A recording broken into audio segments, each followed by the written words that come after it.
welcome back to my channel. On my Instagram, I've been posting, what I spend in a month, how much I take home in a month. So today I kind of wanted to just wrap up the first quarter of the year so far. I really just want to do this for financial transparency. I know when I started making big girl money, I was kind of lost. I was like, how much should I be spending on certain things, like paying for rent? How do taxes work? How do bonuses work? Like, I didn't understand anything. It's just been a journey these past almost 5 years of just figuring that out. Obviously don't have it like 100% figured out because who does, to be honest? This is just what I have found works for me and is comfortable for me. I can still do the things that I want to do with this routine that I have been doing. So I just wanted to share it with you. Hopefully it helps you just get a better idea of things that you want to consider when you're trying to figure out what to do with your money. I'm just letting you know this is what I'm doing. Take it how you want to. If you want to do stuff that I do, go ahead, but I'm not a financial advisor. I just hope this inspires you to maybe start looking into these things or take action and figure out how to budget. I just think it's a very important skill to have, learning how to budget and also be financially literate. This is how I plan to really break down this video. I'm going to talk about how much I make in the first 3 months of the calendar year, and I'm also going to break it down paycheck to paycheck and also bonuses, because my job does keep me in the sales cycle, so I do get bonuses every quarter. Talk about my investments, where I invest, how much do I invest in certain things, any debts, rent, my savings, exactly where I save. I also am going to talk about how much I spend in the months. So if you watch my reels, you'll see that I talk about how much I spend by category. I just want to dive a little bit deeper on the things that I've touched on in my reels. Last but not least, I wanted to kind of conclude everything and share how I use my budgeting. In January, my take-home pay was $9,410.14. This is actually more than I usually take home because this was actually a bonus payout month. I get bonus payouts every quarter, basically. So January just happened to be one of the months that I get my bonus payout. I get paid twice a month, on the 15th and also on the 30th. On the 15th, I was paid out $2,638.03. On the 30th, I also got paid the same amount, $2,638. My bonus was a payout of $4,134.08. Totaling these three things together, that's where I got the $9,410. In February, I didn't get paid out bonuses, so my earnings was $5,292.06. I just got my 2 regular paychecks that I get per month. In March, I actually received a pay raise. Now going forward, my paychecks will be a little bit more than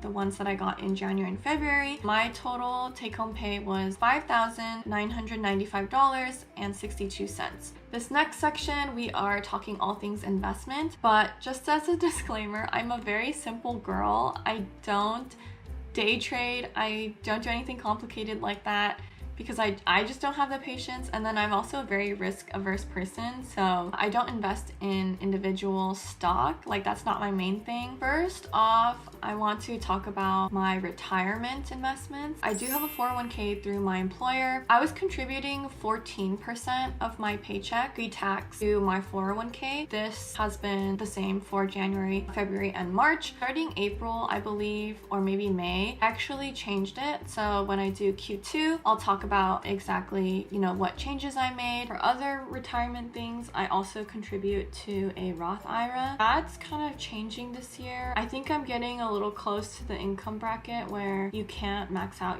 your Roth IRA anymore. I still put some money into my IRA for this year, but I'm being a little bit conservative about it now. So instead, I actually opted to contribute to a Roth 401k. So they take the money for the Roth 401k. It's still post-tax. It's taken for me from my paycheck. So I recently learned what a Roth 401k is, so I don't feel too qualified to speak that much about it and give you recommendations or just really explain too much. Next, we'll talk about my personal investments. So the first one I want to talk about is the stock employee program that I have with my company. I am not going to reveal what company I work for, but basically I get a discount to buy my own company's stock. So I don't get RSUs as part of my salary, but I do get this slight discount They take this out of my paycheck, can allocate like however much percentage you want.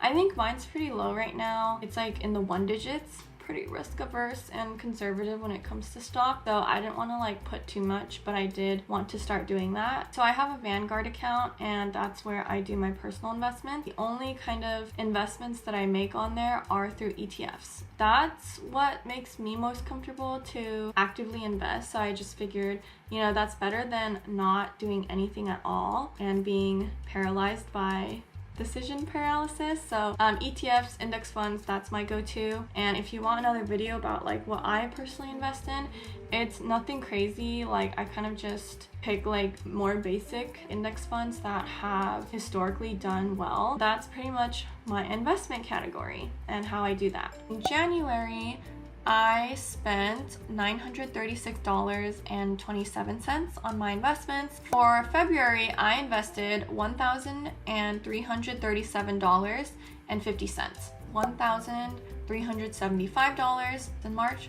Next up, I have my debt. Right now, my debt is only really paying off my car. I pay around 400 something for my car. I'm also on my parents' family plan for insurance. I'm also paying for insurance, and I pay that to my dad. So every month, I will pay a total of $540 for my car payment and my car insurance. But what's really exciting is that April will actually be my last month of paying off my car, and then my car is going to be 100% completely mine, and I don't have to pay any more payments to pay off my car. That will also change my budget a little bit. Yeah, that's just something exciting that I wanted to share. Right now I don't pay rent, so it's $0. I haven't been paying anything for that because I currently live in one of my dad's houses. I know I don't exactly live at home. I'm in agreement with my dad, kind of help manage this property, and he doesn't charge me rent. So that's why I don't have anything for bills and utilities, and also gas, and also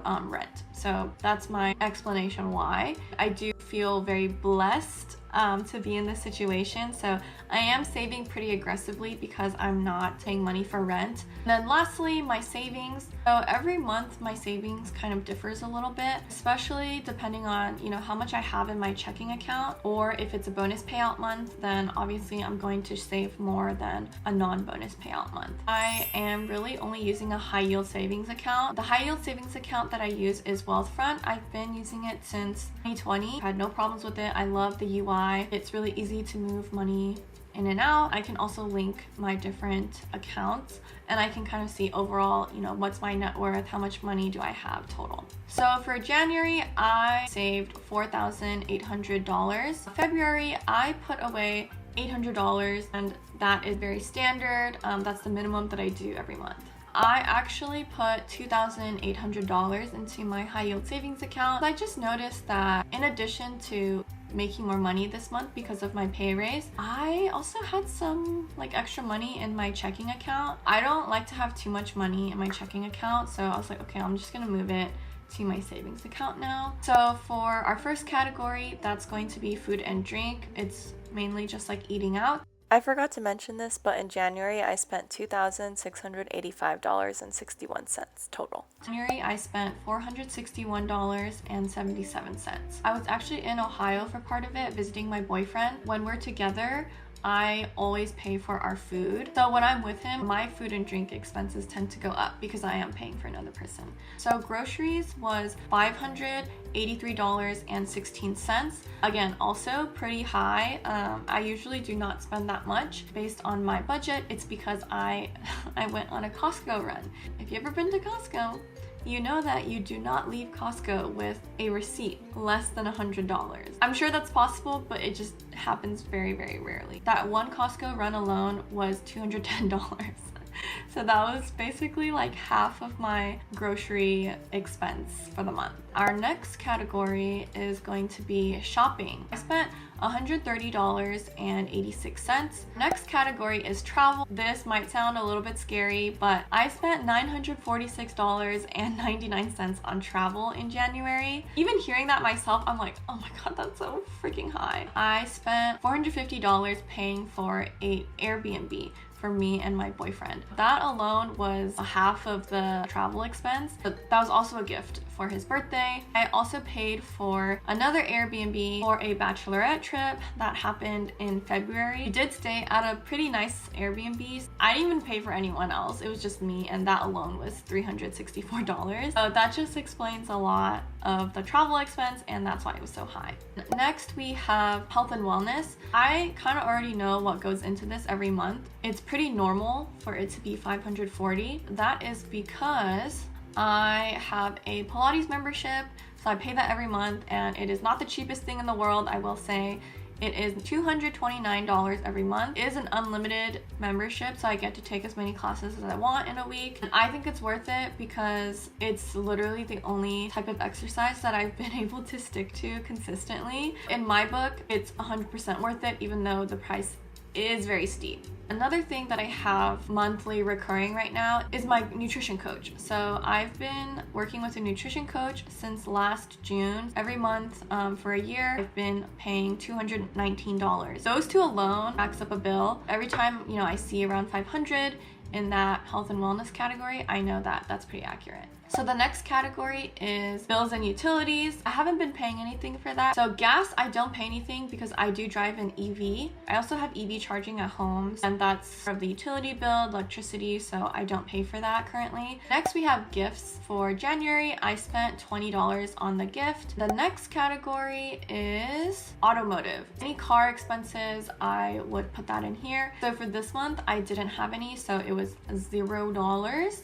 Next, I have miscellaneous, really random category. It's basically everything that didn't fit in the previous categories that I mentioned. I put it in miscellaneous, so it could be a range of things. It could be like a concert, a car wash. It also includes my subscriptions. $2.83. That is actually just my Spotify subscription. That's the only thing that I contributed to that category in January. Next up, we'll go into February. Total spend was $2,610. First category is food and drink, and I spent a whopping $723.06. I noticed that there were a couple of meals that I had with my family, and I did pay for it. When I eat out with my family, it's a family of 4. Sometimes that can get kind of expensive. I do like to encourage my family to kind of splurge when I treat them out. We kind of grew up being very frugal when we went out to eat. I just want my parents to have the luxury of not caring too much about what they order and how much it is. I also saw my boyfriend at the end of the month. I also paid for our meals, and so that's why February was also quite a high food and drink category. So next we have groceries. It was $172.16. I spent so much in the food and drink eating out category, then obviously I'm not eating at home as much and using groceries. Next category is shopping, and I spent $193.54. That is pretty similar to what I spent last month. Next we have travel. I spent $308.60. I paid for another Airbnb for another bachelorette party. Again, we are staying at a nicer Airbnb. With that, we gotta pay more for that. I see an expense of $314 just for that Airbnb. That's my travel expense of the month. The next category is health and wellness. It looks like it's $454.55. And next up, we have bills and utilities, and that's $0 as usual. Gas is also $0. And then next I have gifts. Spent $72.40. Automotive, also $0. Miscellaneous, a whopping $686.67. That's pretty out of the blue for me, so let's go ahead and take a look at what exactly I spent it on. Lo and behold, I spent $550 on my travel credit card annual fee membership. This is something that happens yearly on this month, February, so I'm not surprised at all. And I also went to a concert and I paid $150 for that. I also do Rover on the side sometimes if, people hit me up, and I did get paid out for that. So I put that into the miss category, and that shaved off $16. Now we have March, the last month. Total spend is $2,297.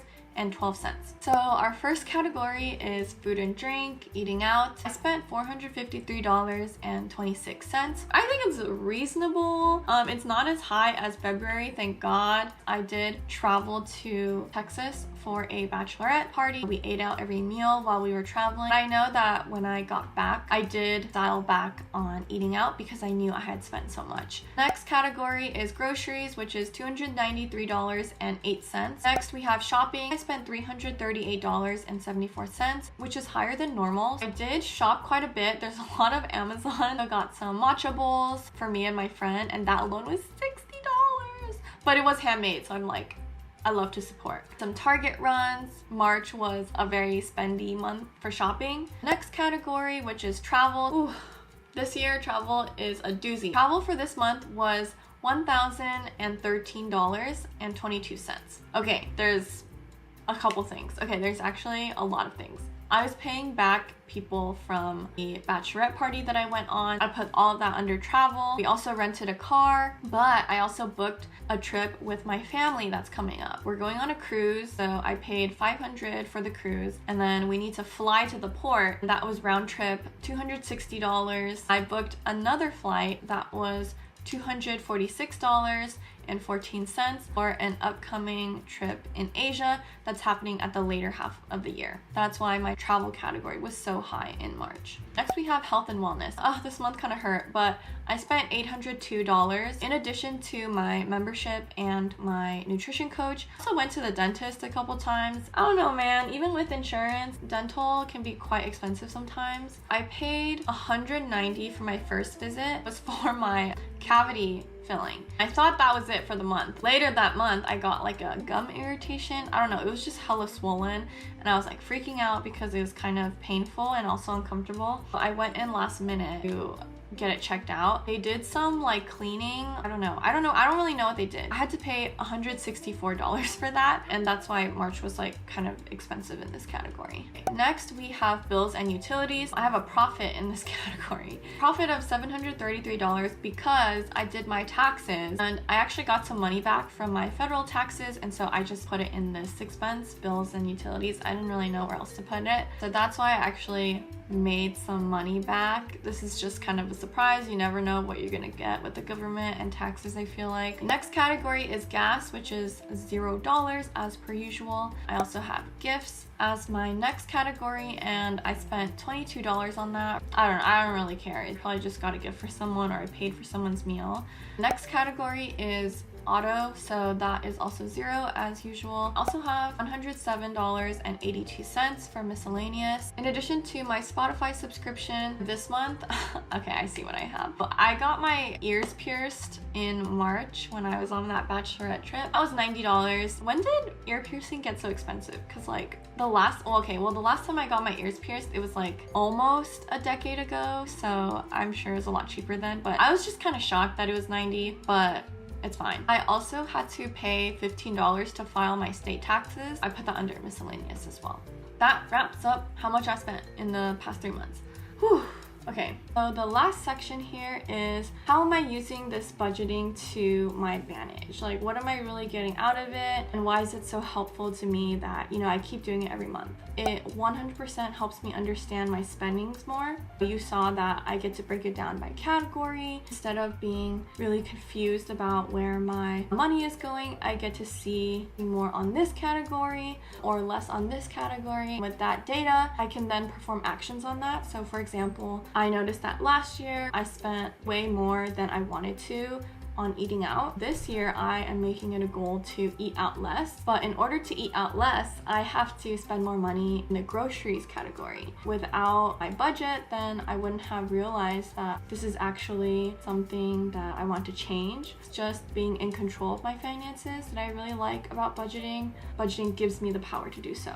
One last thing that I want to talk about is trends. I used to get really caught up in going over my monthly budget. I used to be really strict about that. I'm like, every month I can only spend $1,000 or something like that. What will happen is you will end up spending more in certain months than you will other months. Kind of realized that on my own after all these years. For example, like February, I have to pay my credit card annual fee. Immediately, that's $550. February will most likely be a very high spend month. Same thing goes for months like December, because there's Christmas, giving, holidays, and also Black Friday. Keeping in mind which months kind of tend to trend higher, that gives you a better idea of where you can trend lower for other months so that you can kind of offset that. December, January, and February are heavy hitters for me when it comes to spend. I'm aware of that. I won't panic when I see that, okay, I'm spending a lot more in these months. I know that's normal. Without budgeting and keeping track of trends like that, I wouldn't have been able to maybe figure that out as quickly. Let me know if you also experienced the same thing. The stuff that I went over today, was it helpful? Was it too much? Let me know. I'm very open to feedback. I hope that everything that I said today is helpful, even in the slightest way. Let me know if this is like content that you like to see. If you would like to keep seeing this from me, I would love to make more, and I'll see you in the next one.